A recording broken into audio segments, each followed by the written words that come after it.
right, the first thing is to go to my drive. You can see it. Then when you get there, you click that plus sign below. You can see it there. That plus sign will give you options. Good. I'll now select sheets. I want to create sheets, Google Sheets. This is my Google Sheets. So the first thing is to name it. So I will name it my subject, business studies. Business studies records. Then under business studies, I need to create subheads for business studies progress test and CAT theory. So these are the two things that should come under business studies. Assuming I teach other subjects, I will also move a little bit to the right and create something like this again, like French, CAT theory, and progress test.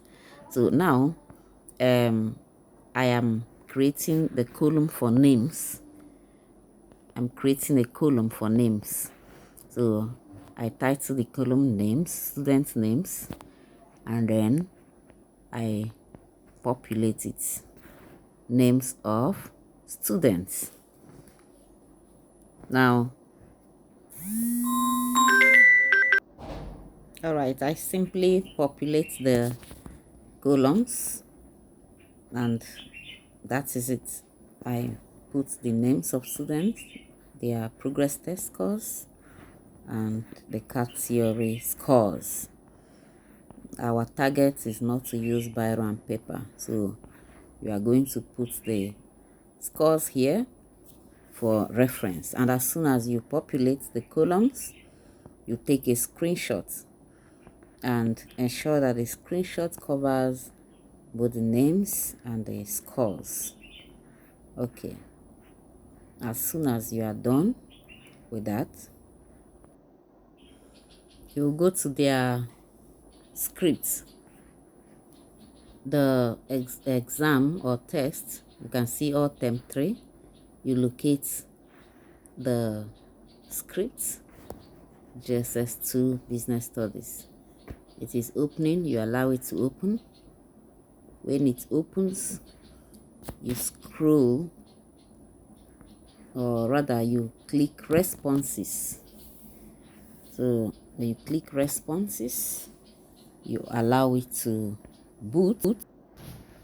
All right, when it opens, you will now go to individual email, scroll to where you see their individual emails and their scores in OBJ. You click one.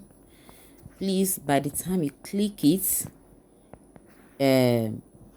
go down to where they wrote their names, because most of the times the email and the mail do not correspond.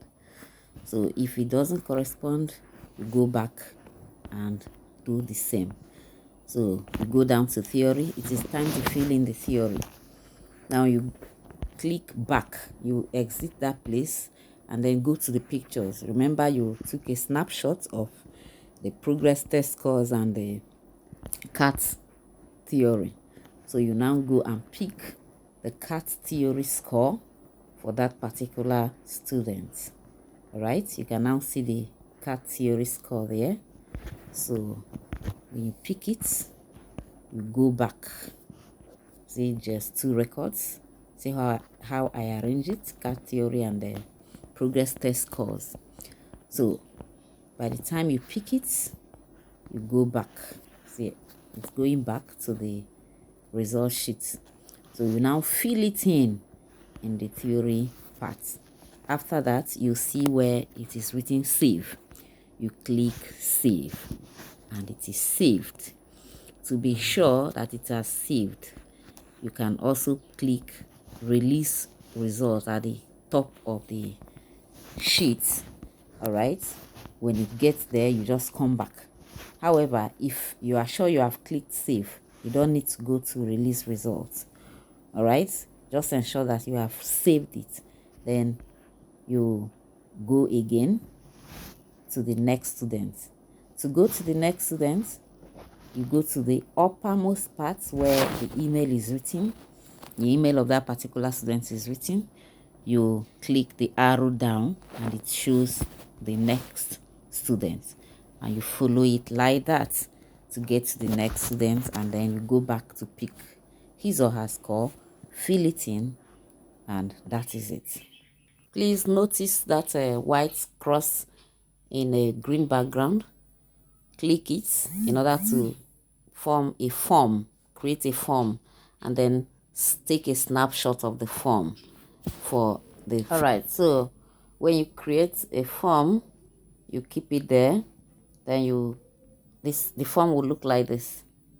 You take a snapshot of it, it will look like this with their email address, their names, and the scores.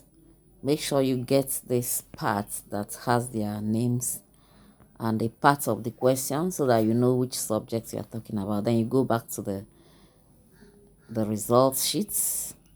To get to the results sheets, you go to you get to the shared drive, you go to students results, cards, you get there and you fill it in.